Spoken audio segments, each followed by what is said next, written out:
So now अब हम देखेंगे केमिकल प्रॉपर्टी मेटल्स की। ठीक है, तो पहली प्रॉपर्टी ये है कि मेटल्स को जब हम बर्न करें या फिर वो ऑक्सीजन के साथ किस तरीके से रिएक्ट करेगा। तो मेटल जब ऑक्सीजन के साथ रिएक्ट करेगा तो बहुत ही सिंपल है कि वो क्या देगा, ऑक्साइड देगा। ठीक है, तो इसीलिए metal when reacts with oxygen it gives metal oxide. Like for example we have copper plus oxygen, it will give copper oxide. ठीक है, copper plus oxygen it will give copper oxide. Another metal, let's take aluminium plus oxygen, it gives Al2O3, that is aluminium oxide. ठीक है, okay, so it gives aluminium oxide. तो हमको ये समझ में आ रहा है कि जब मेटल ऑक्सीजन के साथ रिएक्ट कर रहे हैं तो अपने रेस्पेक्टिव ऑक्साइड बना रहे हैं। आपको पता होगा, हम लास्ट क्लास में पढ़ रहे थे कि जो मेटल ऑक्साइड है वो किस नेचर के होते हैं, बेसिक नेचर के होते हैं। That means they can very easily react with acid to form what, salt and water, except few. Now ये देखिए, ये हमारे पास जो कुछ ऐसे भी ऑक्साइड्स होते हैं, मेटल ऑक्साइड होते हैं जो दोनों प्रॉपर्टी शो करेंगे, यानी उनको हम क्या कहते हैं, amphoteric. That means they will show acidic plus basic property both. ठीक है, तो वो क्या शो करेंगे, acidic property as well as basic property, यानी कि वो एसिड के साथ भी रिएक्ट कर सकते हैं और वो बेस के साथ भी रिएक्ट कर सकते हैं। उन्हीं को हम क्या कह रहे हैं, एम्फोटेरिक ऑक्साइड्स, मेटल ऑक्साइड कह रहे हैं। जैसे कि हमारे पास है जिंक ऑक्साइड और एल्यूमिनियम ऑक्साइड। तो देख लेते हैं हम, हमारे पास है यहाँ पे एल्यूमिनियम ऑक्साइड, उसको हमने हाइड्रोक्लोरिक एसिड के साथ रिएक्ट करवाया है, हमें मिल रहा है एल्यूमिनियम क्लोराइड प्लस वाटर। ठीक है, एल्यूमिनियम क्लोराइड प्लस वाटर, इसे ये क्या है, हमारा एसिड है। So we can see this aluminium chloride is reacting with acid, और यहाँ पे हमारे पास क्या है, NaOH है, जो कि क्या है, बेस है। सो दिस क्या कर रहा है, वो बेस के साथ भी रिएक्ट कर रहा है और सोडियम एल्यूमिनेट बना रहा है, sodium aluminate which is a salt, and then again water. ठीक है, तो इससे हम कह सकते हैं कि जो हमारे पास ये एल्यूमिनियम ऑक्साइड है वो बेसिक नेचर का, सिर्फ बेसिक नेचर का ऐसा नहीं है, वो दोनों ही प्रॉपर्टी शो कर रहा है, दैट इज एसिडिक और basic. That is it is reacting with both acid and basic. ठीक है, बेस के साथ भी रिएक्ट कर रहा है और एसिड के साथ भी रिएक्ट कर रहा है। ठीक, एक और चीज जो है, कुछ मेटल ऑक्साइड जो होते हैं वो एल्कलाई होते हैं, यानी कि they can very much they are soluble in water. ठीक, तो जैसे कि हमारे पास है सोडियम ऑक्साइड और पोटेशियम ऑक्साइड है। ठीक है, तो सोडियम ऑक्साइड भी वाटर के साथ मिलके क्या बना रहा है, NaOH, जो कि एक बेस है, और पोटेशियम ऑक्साइड भी वाटर के साथ मिलके बना रहा है KOH, जो कि अगेन एक बेस है। ठीक है, तो यानी कि कुछ मेटल ऑक्साइड क्या होते हैं, एल्कलाई भी होते हैं। ठीक है, तो अब हम देखते हैं इनको, अगर हम एक सीरीज फॉर्म में लिख लें, आपको एक सीरीज याद होनी चाहिए और वो है हमारी रिएक्टिविटी सीरीज। ठीक है, रिएक्टिविटी सीरीज क्या क्या है हमारे पास उसमें, potassium, sodium, calcium, magnesium, aluminium, zinc, iron, lead, hydrogen, copper, mercury, then silver, gold और प्लेटिनम। ठीक है, तो ये क्या है, रिएक्टिविटी सीरीज। इस चैप्टर के लिए आपको ये रिएक्टिविटी सीरीज याद होना बहुत जरूरी है। ठीक है, तो क्या क्या है, potassium, sodium, calcium, magnesium, aluminium, zinc, iron, lead, hydrogen, copper, mercury, silver, gold and platinum. ठीक है, सो अब इसको हम देख लेते हैं इस ऑक्सीजन के रेस्पेक्ट में। तो ये जो पहले दो हैं, दैट इज सोडियम और potassium, they are highly reactive. ठीक है, सो इनको हम ओपन टू एयर नहीं रखते हैं, ये केरोसिन में स्टोर करके रखा जाता है, ये और ये, क्योंकि अगर आप इनको सीधा हवा में रख देंगे, ये इतने ज्यादा रिएक्टिव हैं कि इनमें फायर आ जाती है, ये इस पे आग लग जाती है इनमें। ठीक है, so that is why these two are kept in what, these two are kept in kerosene. ठीक है, बाकी जो है वो क्या बनाते हैं, ऑक्साइड बनाते हैं। ठीक है, बाकी जो बीच वाली चीजें हैं वो क्या करेंगे, ऑक्साइड बनाएंगे, किसके साथ, इनके साथ ऑक्सीजन के साथ क्या बनाएंगे, ऑक्साइड बनाएंगे। लेकिन जो लास्ट के हैं, जैसे कि आपके पास हो गया silver, gold, platinum, they do not react with oxygen.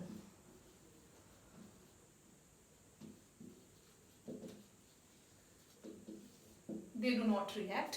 And ये जो बीच वाले हैं, जैसे कि मान लीजिए आप ले लीजिए aluminium, zinc, iron, they form oxide. And sometimes यही ऑक्साइड क्या करती है, उनको फर्दर प्रोटेक्ट करती है रस्टिंग से। जैसे रस्ट क्या होता है, आयरन में जो ऑक्साइड फॉर्म होती है उसको हम क्या कहते हैं, रस्ट कहते हैं। ठीक है, तो ये सारे लोग क्या करेंगे, ऑक्साइड बनाएंगे, जो कि उनको फर्दर रस्ट से या कोरोजन से क्या करेगी, प्रोटेक्ट करेगी। एक और चीज, ये जो है मतलब इस जगह के सीरीज वाले एल्युमिनियम, जिंक, ये एट रूम टेम्परेचर ऑक्साइड बना सकते हैं। ठीक है, लेकिन हम जैसे नीचे जाएंगे, मान लीजिए हमारे पास कॉपर ही है, तो copper will form it's oxide at high temperature. ठीक है, तो कॉपर कब ऑक्साइड बनाएगा, हायर टेम्परेचर पे। सो नाउ लेट अस सी जो मेटल है वो वाटर के साथ मिलके क्या रिएक्शन करता है। So metal plus water basically forms metal oxide, metal oxide plus hydrogen gas. ठीक है, यही metal oxide plus some more water, it will give metal hydroxide plus hydrogen gas. ठीक है, यानी कि मेटल जब रिएक्ट करेगा किससे, वाटर से, तो बेसिकली वो अल्टीमेटली क्या बनाएगा, मेटल हाइड्रोक्साइड और hydrogen gas. So like for example we have sodium plus H2O, हमको क्या मिल जाएगा, NaOH प्लस H2 गैस। ठीक है, इसी तरीके से मान लीजिए हमारे पास पोटेशियम है प्लस वाटर है, तो हमें क्या मिल जाएगा, KOH प्लस H2 गैस। ठीक है, तो ये क्या है, metal when reacting with water हमें क्या दे रहा है, एक सोडियम हाइड्रोक्साइड यानी कि एक मेटल हाइड्रोक्साइड दे रहा है, यहाँ पे मेटल हाइड्रोक्साइड आ रहा है, और क्या आ रहा है हमारे पास, H2 यानी कि हाइड्रोजन गैस आ रही है। यहाँ पे आपको चीज जो याद रखनी है वो ये कि ये जो सोडियम और पोटेशियम है, ये पोटेशियम और जो सोडियम है ये बहुत ज़्यादा वायलेंट रिएक्शन करते हैं। दैट मीन्स जैसे ही इनको पानी में डाला गया, जैसे मान लीजिए बीकर है और में एक छोटा सा पीस हमने इसमें सोडियम का या पोटेशियम का डाल दिया, तो क्या होगा, ये हाइड्रोक्साइड तो बनाएगा ही बनाएगा, साथ ही साथ क्या होगा, ये तुरंत जल जाएगा। कैसे जलता है, जब ये ये जो रिएक्शन हो रहा है ये कैसा है, हाईली एक्सोथर्मिक। दिस रिएक्शन, ये जो रिएक्शन है ये बहुत ज़्यादा एक्सोथर्मिक है। एक्सोथर्मिक रिएक्शन क्या होते हैं, वो रिएक्शन जिसमें हीट, काफ़ी ज़्यादा हीट बाहर आती है, हीट इवॉल्व होती है, उनको हम क्या कहते हैं, एक्सोथर्मिक रिएक्शन। सो ये जो रिएक्शन है ये काफ़ी ज़्यादा एक्सोथर्मिक रिएक्शन है। ठीक है, अब क्या होता है कि मान लीजिए ये बीकर है हमारे पास, इसमें ये वाटर था और हमने इसमें ये एक पार्टिकल डाला पोटेशियम का या फिर सोडियम का, जिसका भी, ठीक है, ये हमने एक पार्टिकल डाला। अब क्या हो रहा है, इस पार्टिकल के डालने से ही आपस में रिएक्शन तो शुरू हो ही जा रहा है, साथ में इस तरीके से क्या, गैस भी बन रही है। ठीक है, और यहाँ पे इस जगह पे मान लीजिए हीट भी है ऑलरेडी, क्योंकि ये एक्सोथर्मिक रिएक्शन इसलिए हीट है।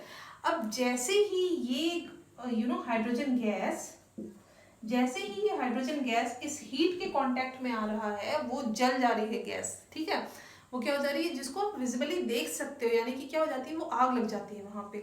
ठीक है, तो ये इतना ज्यादा विगरस रिएक्शन होता है किसमें, ये दो पहले। क्यों, क्योंकि ये एक्टिविटी सीरीज के टॉप पे है, यानी कि जैसे आप ऊपर सबसे ज्यादा रिएक्टिव है और नीचे जाते जाओगे तो कम रिएक्टिव है। तो ये जो दो पहले वाले हैं ये बहुत ज्यादा रिएक्टिव है और ये क्या करते हैं, आग पकड़ लेते हैं। समझ में आया क्यों आग पकड़ ले रहे हैं, जब ये रिएक्ट करते हैं, सोडियम हाइड्रोक्साइड बना रहे हैं या फिर पोटेशियम हाइड्रोक्साइड बना रहे हैं, उस समय बहुत ज़्यादा हीट इवॉल्व होती है, बहुत ज़्यादा हीट इवॉल्व होती है, एक्सोथर्मिक रिएक्शन होता है। ठीक है, अब चूंकि ये इतनी ज़्यादा हीट इवॉल्व हो रही है तो अब क्या होगा, हाइड्रोजन गैस भी तो साथ ही साथ बन रहा है, जब ये हाइड्रोजन गैस ऊपर उठती है और ये हीट के कांटेक्ट में आती है तो ये क्या हो जाती है, आग पकड़ लेते हैं, यानी कि वहां पे जो सोडियम पोटेशियम है वो ओवरऑल ही क्या कर लेता है, आग पकड़ लेता है। ठीक है, इतना ज्यादा विग्रस है। नाउ जो अगला जो है हमारे पास है वो है कैल्शियम। ठीक है, तो देखते हैं जब कैल्शियम रिएक्ट करता है मेटल से, सॉरी वाटर से, तो क्या होता है। सो कैल्शियम प्लस वाटर हमें क्या देगा, calcium hydroxide plus hydrogen gas. ठीक है, calcium hydroxide plus hydrogen gas, ये भी विग्रस है, ये भी वायलेंट है, लेकिन as compare to these two ये उतना नहीं है। Again this is also what exothermic reaction है ये भी। अब इसमें क्या होगा, जैसे मान लीजिए हमारे पास इस तरीके से बीकर है, हमने इसमें पानी लिया हुआ है और ये हमने एक कैल्शियम का टुकड़ा डाला। ठीक है, अब क्या होगा, ये रिएक्ट करेगा और इसमें बबल्स फॉर्म होने शुरू हो जाएंगे। किसके बबल्स, हाइड्रोजन के बबल्स। ये बबल्स क्या होगा, इस पे स्टिक हो जाएगा आके, किस पे, कैल्शियम के उस टुकड़े पे, उस पीस पे आके स्टिक हो जाएगा। और वो चूंकि एयर की या गैस की टेंडेंसी क्या होती है, टू लिफ्ट अपवर्ड है ना, तो ये हाइड्रोजन गैस क्या होगी, ऊपर की तरफ जाएगी और साथ ही साथ ये अपने साथ इस कैल्शियम के पार्ट को भी ऊपर ले जाएगी। और ये जो है कैल्शियम का जो ये पीस है, ये on the top of the on the top of the water surface वो क्या हो जाएगा, फ्लोट होना स्टार्ट हो जाएगा। ठीक है, क्यों फ्लोट हो रहा है, क्योंकि जो हाइड्रोजन गैस प्रोड्यूस हो रही है वो उस कैल्शियम पार्ट से जाके चिपक जा रही है और अपने साथ, चूंकि वो ऊपर जाना चाहती है हाइड्रोजन गैस, तो अपने साथ कैल्शियम को भी ऊपर ले जा रही है। ठीक है, सो ये हुआ हमारा कैल्शियम के लिए। ठीक, अच्छा, अब इसके अलावा जो अगला जो है हमारे पास है, देख लीजिए मैग्नीशियम है। ये लोग जो तीनों हैं ये they can react with cold water, उनको कोई फर्क नहीं पड़ता पानी ठंडा है या गर्म है, यानी कि वो ठंडे पानी में भी रिएक्ट कर सकते हैं। लेकिन जब हम आगे जाएंगे तो जो मैग्नीशियम है वो किससे रिएक्ट होगा, हॉट वाटर से। तो हमारे पास है मैग्नीशियम प्लस H2O, ये है magnesium hydroxide plus hydrogen gas. ठीक है, magnesium hydroxide plus hydrogen gas बना रही है, लेकिन ये किसके साथ रिएक्ट करेगा, हॉट वाटर के साथ रिएक्ट करेगा, ये कोल्ड वाटर के साथ रिएक्ट नहीं करेगा। इतना विग्रस नहीं है। इसमें भी क्या होगा, जो मैग्नीशियम है उसको लिफ्ट करके हाइड्रोजन क्या करेगी, ऊपर ले जाएगी। जैसे कि मैंने बताया, वाटर में जब वो पार्टिकल डालेंगे हाइड्रोजन गैस आएगी, उसको स्टिक करेगी और उसको ऊपर ले जाएगी और वो पानी के ऊपर फ्लोट करने लगेगा। ठीक है, अगर कभी क्वेश्चन आता है कि क्यों मैग्नीशियम या फिर कैल्शियम पानी में जाके जब पानी से मिलते हैं उसके बाद फ्लोट क्यों करने लगते हैं, that is because of hydrogen gas. Okay, now अब हमारे पास जो अगले कुछ एलिमेंट्स हैं वो है एल्युमिनियम, जिंक और आयरन। ठीक है, ये पानी से तो रिएक्ट नहीं करेंगे, ना ही ठंडे पानी से ना ही गर्म पानी से, लेकिन ये किससे रिएक्ट कर सकते हैं, ये स्टीम से रिएक्ट कर जाएंगे। ठीक है, स्टीम भी तो पानी ही है ना, मतलब कि लिक्विड फॉर्म में नहीं, गैस फॉर्म में ये स्टीम से रिएक्ट कर सकते हैं। जैसे हमारे पास है एल्युमिनियम प्लस वाटर, क्या बनाएगा, Al2O3 प्लस हाइड्रोजन गैस। ठीक है, हमने देखा था ना मेटल और वाटर रिएक्ट करके क्या बना रहे थे, मेटल ऑक्साइड बना रहे थे, है ना, इनिशियली हम देख चुके हैं, और बाद में वो मेटल हाइड्रोक्साइड बना ले रहे थे। इसी तरीके से अगर हम आयरन को रिएक्ट कराएंगे वाटर के साथ तो हमें क्या मिल जाएगा, Fe3O4 प्लस H2 गैस। ठीक है, तो यहाँ पे क्या बना रहे हैं, ये एल्युमिनियम और जो ये आयरन है ये रिएक्टिविटी सीरीज के मिडिल ऑफ आ रहे हैं, सो दे हैव इंटरमीडिएट या फिर मीडियम रिएक्टिविटी, तो they are not going to react with water directly, rather they will react with steam. ठीक है, और वो क्या बना रहे हैं, रेस्पेक्टिव ऑक्साइड बना रहे हैं। ठीक है, रेस्पेक्टिव ऑक्साइड बना रहे हैं। And when we come down the series तो ये सारे जो हैं वो रिएक्ट करते ही नहीं है पानी से। जैसे कि हमारे पास है कॉपर, सिल्वर, गोल्ड, ये जो है इतनी इजीली रिएक्ट नहीं करते हैं पानी से। तो अब हम देखते हैं कि जो मेटल्स हैं वो एसिड के साथ रिएक्ट करेंगे तो क्या होगा। ठीक है, तो बेसिकली जो मेटल्स हैं वो सिर्फ मिनरल एसिड्स के साथ ही रिएक्ट कर सकते हैं। जैसे कि हमारे पास है मिनरल एसिड में क्या है, हमारे पास HCl है, हमारे पास H2SO4 है, हमारे पास HNO3 है, ये क्या है, मिनरल एसिड, हम देख चुके हैं ना लास्ट क्लास में। लेकिन ये ऑर्गेनिक एसिड के साथ रिएक्ट नहीं करेंगे। ठीक है, तो किसके साथ करेंगे, मिनरल एसिड के साथ, और स्पेशली इसमें भी ये इन दो के साथ रिएक्ट करेंगे, ठीक है, यानी कि हाइड्रोक्लोरिक एसिड और सल्फ्यूरिक एसिड के साथ ही रिएक्ट करेंगे, इसके साथ नहीं करेंगे। वो हम अभी देखते हैं कि क्यों नहीं करेगा इसके साथ, ठीक है।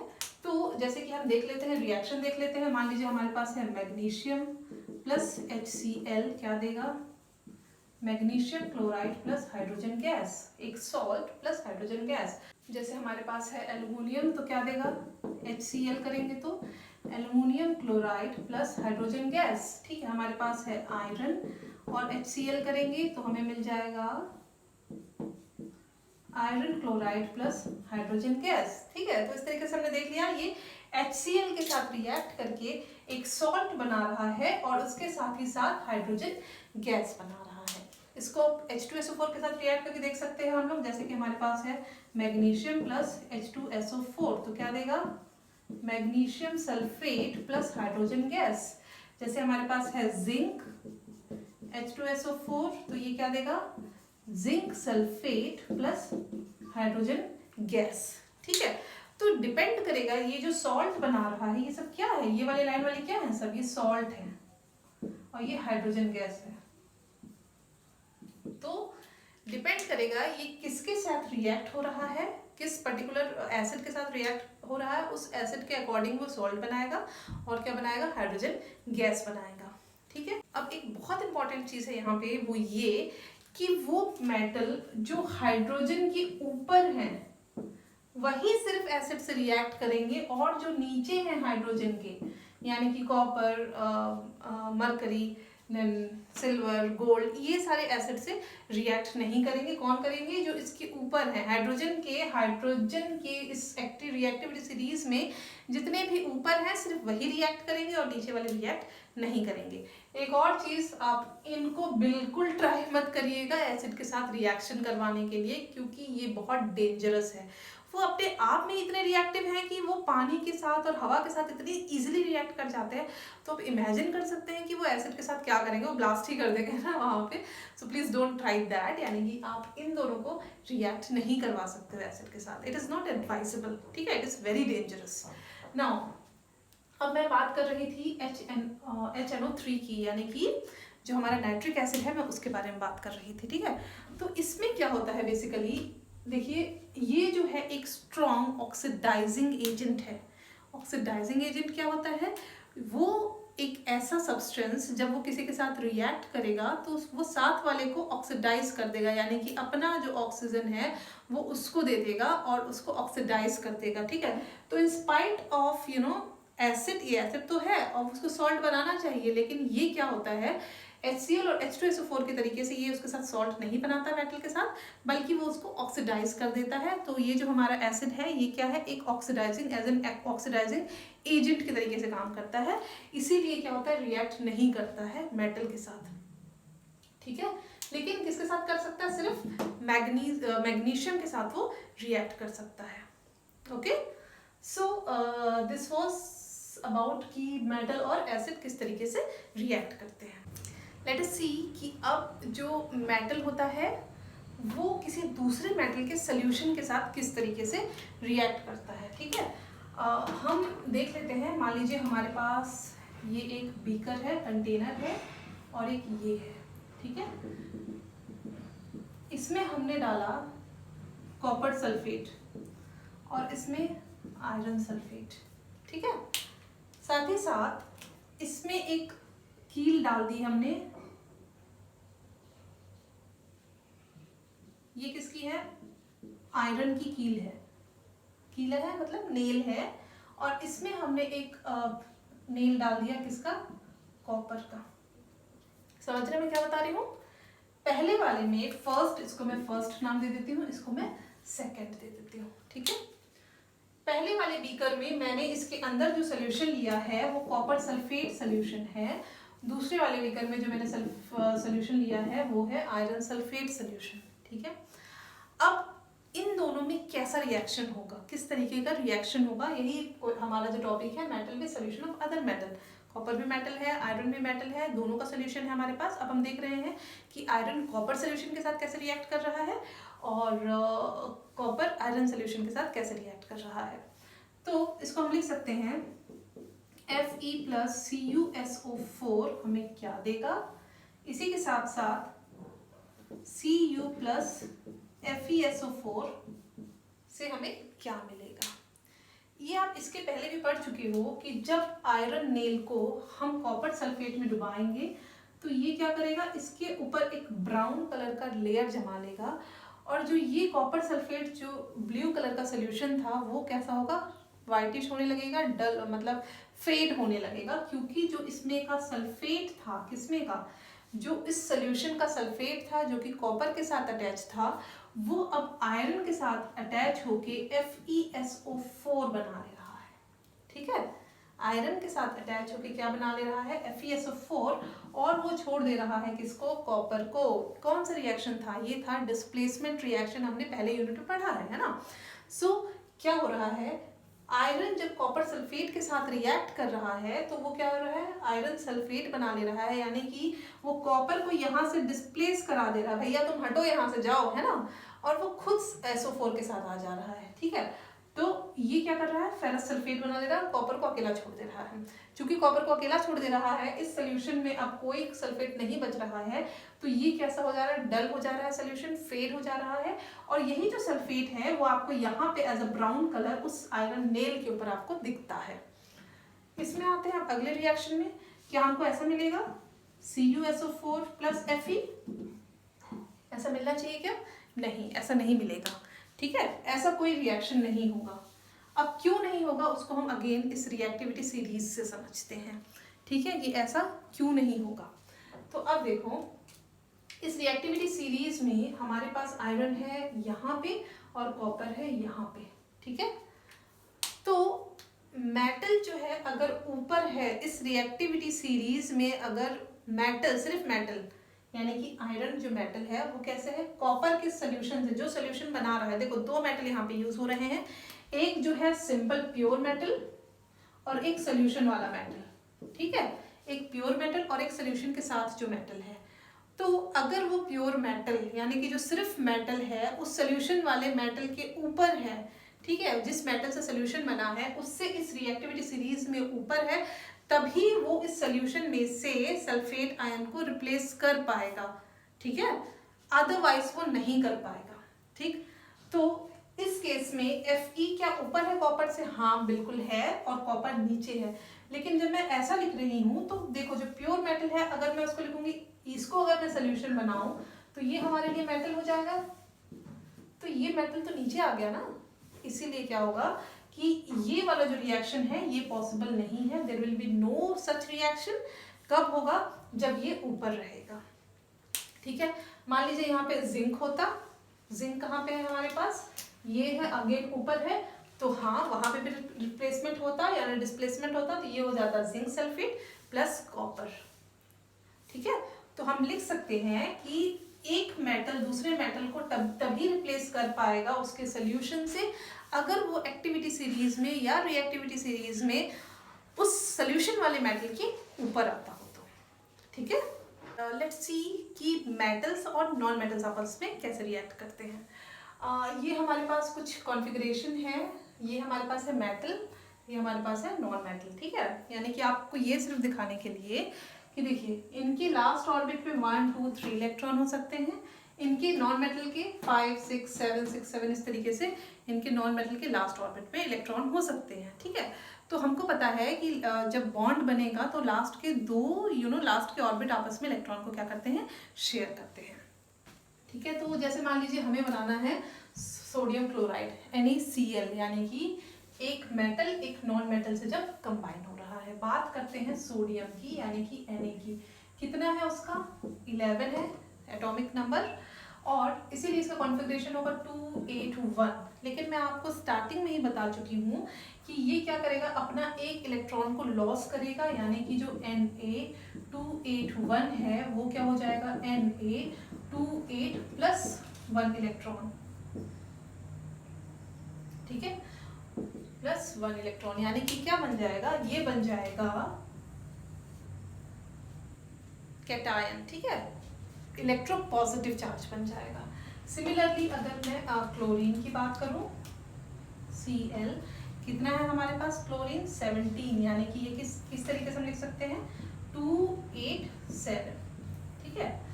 अब इसको अपना ऑक्टेट पूरा करने के लिए क्लोरीन को क्या चाहिए, +1 इलेक्ट्रॉन चाहिए, ठीक है। तो ये क्या करेगा, 1 इलेक्ट्रॉन गेन करेगा और क्या बन जाएगा, इलेक्ट्रोनेगेटिव 288 इलेक्ट्रोनेगेटिव बन जाएगा, ठीक है। यानी कि ये बन जाएगा एनायन, कैटायन और एनायन। आप देख सकते हो आफ्टर लूजिंग 1 इलेक्ट्रॉन इसका जो ऑक्टेट है वो लास्ट ऑर्बिट में 8 वाली जो टेंडेंसी थी, नोबल गैस को पाने की जो टेंडेंसी थी, नोबल गैस वाली जो कॉन्फ़िगरेशन को पाने की टेंडेंसी थी, वो पूरी हो गई है आफ्टर लूजिंग 1 इलेक्ट्रॉन। और यहाँ पे क्या हो जाएगा, आफ्टर गेनिंग 1 इलेक्ट्रॉन वो उसका भी क्या है, ऑक्टेट पूरा हो जा रहा है। सो अगर मान लीजिए हमारे पास है सोडियम का ये लास्ट ऑर्बिट में 1 इलेक्ट्रॉन है, प्लस हमारे पास है क्लोरीन 1 2 3 4 5 6 और 7, ठीक है। तो लास्ट ऑर्बिट पे इसके पास कितने इलेक्ट्रॉन थे, 7। इसके पास इनिशियली कितने था, 1, इसके पास कितना है, 7। तो ये इलेक्ट्रॉन यहाँ आ जाएगा इस तरीके से, तो इसका भी 8 रह जाएगा और इसका भी 8 हो जाएगा। तो ये बना लेगा क्या, NaCl, ठीक है, NaCl बना लेगा इस तरीके से। यानी कि ये आयन हमारे पास जो है कैटायन और एनायन इलेक्ट्रोस्टैटिक फोर्स से आपस में ज्वाइन होंगे और ये बना लेंगे NaCl, ठीक है। आयोनिक बॉन्ड है इनके बीच में, इलेक्ट्रोस्टैटिक फोर्स है, या हम यूँ कहें क्योंकि दो आयन आपस में कांटेक्ट में आ रहे हैं, इसीलिए इनके बीच में क्या बॉन्ड है, आयोनिक बॉन्ड है, ठीक है। अगला एग्जाम्पल देखते हैं हमारे पास क्या है। अगला एग्जाम्पल हमारे पास है मैग्नीशियम क्लोराइड का, देखते हैं क्या है। मैग्नीशियम का हमारे पास कॉन्फ़िगरेशन कितना है, मैग्नीशियम इज, यहाँ लिख लेते हैं 282, क्योंकि इसका कितना है 12 है, ठीक है। नंबर ऑफ इलेक्ट्रॉन्स कितने हैं, 12 है, तो ये कितना हो गया 282। अब इसके लास्ट ऑर्बिट में 12 है, तो ये क्या करेगा, magnesium will try to lose that electron और ये +2 हो जाएगा, ठीक है। और ये क्या हो जाएगा, E-, 2 इलेक्ट्रॉन इसने लॉस कर दिया और ये अगेन क्या बन गया, कैटायन बन गया हमारे पास, ठीक है, +2 के साथ, क्योंकि उसने 2 इलेक्ट्रॉन लॉस किए हैं, ठीक। अब अगर हम क्लोरीन को देखें फिर से, तो क्लोरीन का कितना हमारे पास है, अगेन 17, जिसको हम लिख सकते हैं 287। इसकी टेंडेंसी रहेगी क्या, 1 इलेक्ट्रॉन को गेन करना, 1 इलेक्ट्रॉन को गेन करना और क्या बन जाना, क्लोरीन विथ 288 नेगेटिव, ठीक है, नेगेटिव। अब देखिए यहाँ पे फिर से वही हो रहा है, ये अपना ऑक्टेट पूरा कर रहा है 2 इलेक्ट्रॉन को लूज करके, और ये अपना ऑक्टेट पूरा कर रहा है 1 इलेक्ट्रॉन को गेन करके। इसको हम 8 ठीक से लिख लूँगा, ठीक है। तो ये क्या कर रहा है, 1 इलेक्ट्रॉन गेन कर रहा है, एनायन बन जा रहा है, और ये 2 इलेक्ट्रॉन लूज करके कैटायन बन जा रहा है। अब हमको इन दोनों को जोड़ना है। तो मैग्नीशियम कितने इलेक्ट्रॉन है इसके पास, 1 2 इलेक्ट्रॉन है जो वो लूज कर सकता है, बट हमारे पास क्लोरीन के ऑलरेडी 1 2 3 4 5 6 7, ठीक है। तो ये तो भाई एक ही इलेक्ट्रॉन एक्सेप्ट कर सकता है ना, ये इसमें से एक ही इलेक्ट्रॉन एक्सेप्ट कर सकता है, तो क्या ये आपस में जुड़ेंगे, नहीं जुड़ेंगे। लेकिन चूंकि ये एक ही इलेक्ट्रॉन एक्सेप्ट कर सकता है, इसीलिए मैग्नीशियम इसको तो एक ही इलेक्ट्रॉन देगा, लेकिन साथ ही एक और क्लोरीन एटम जुड़ जाएगा जिसको वो अपना एक और इलेक्ट्रॉन दे देगा। यानी कि ये एक जो इलेक्ट्रॉन है वो यहाँ आ जाएगा और ये इलेक्ट्रॉन है जो यहाँ आ जाएगा। अब ये आपस में जुड़ सकते हैं, क्योंकि मैग्नीशियम का सिर्फ एक एटम हमने लिया है, क्लोरीन के 2 लिए हैं, इसीलिए बन गया MgCl2। यानी कि एक मैग्नीशियम से आपके पास कितने हैं, 2 क्लोरीन एटम जुड़े हुए हैं, ठीक है, समझ में आ रहा है। एक मैग्नीशियम से 2 क्लोरीन एटम जुड़े हुए हैं। अगेन मैं यही बता रही थी, ये आयोनिक बॉन्ड बना रहे हैं। अगेन स्ट्रॉन्ग बॉन्ड है, उतना स्ट्रॉन्ग नहीं है जितना कि मेटालिक बॉन्ड स्ट्रॉन्ग है, लेकिन हाँ फिर भी कंपैरेटिवली स्ट्रॉन्ग बॉन्ड है, ठीक है। और इसको हम क्या, यहाँ भी जो फोर्स आ रहा है वो क्या है, इलेक्ट्रोस्टैटिक फोर्स आ रहा है, ठीक है। इलेक्ट्रोस्टैटिक फोर्स की वजह से ये बॉन्ड आयोनिक बॉन्ड बन रहा है और आपस में क्या है, जुड़े हुए हैं। Now let us see the properties of this ionic compound, ठीक है। तो बेसिकली फिजिकल नेचर अगर हम देखें, हमने देखा है कि आयोनिक कंपाउंड कैसे हैं, बहुत ज़्यादा उनके बीच में स्ट्रॉन्ग बॉन्ड है, ठीक है। जो आयोनिक बॉन्ड है या इलेक्ट्रोस्टैटिक फोर्स है बहुत ज़्यादा स्ट्रॉन्ग है, that is why they are what, hard and solid, solid and hard.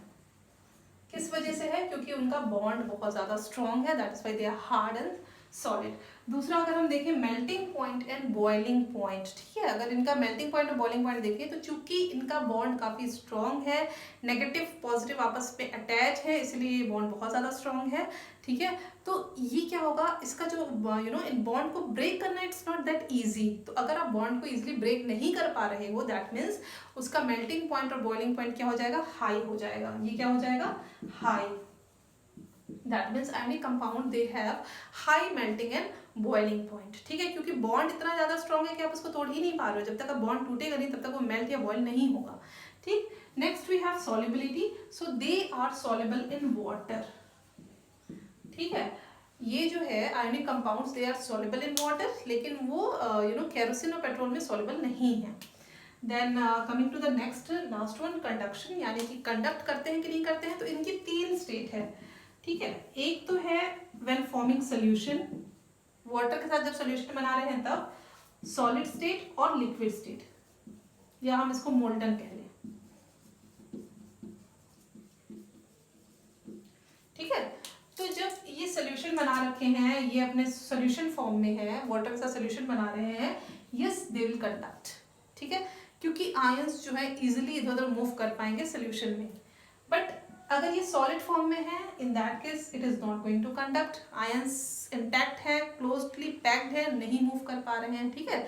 सो वो क्या करेंगे? कंडक्ट नहीं कर पाएंगे। लेकिन अगर वो अपने मोल्टन स्टेट में है आयनिक कंपाउंड, तो again yes they will conduct, because जो आयंस हैं वो इजिली मूव कर पाएंगे, and that is why they can conduct the things, है ना, तभी वो गुड कंडक्टर हो सकते हैं। तो कंक्लूजन हम क्या कर सकते हैं, कंक्लूड क्या कर सकते हैं कि मोल्टन स्टेट पे और जब वो सोल्यूशन स्टेट पे है तभी वो कंडक्ट करेगा, अदरवाइज वो कंडक्ट नहीं करेगा, ठीक है। So this was about the some topic of the chapter. कुछ और टॉपिक है जो हम नेक्स्ट क्लास में कवर करेंगे, ओके। आई होप आपको समझ में आया होगा। Thank you very much.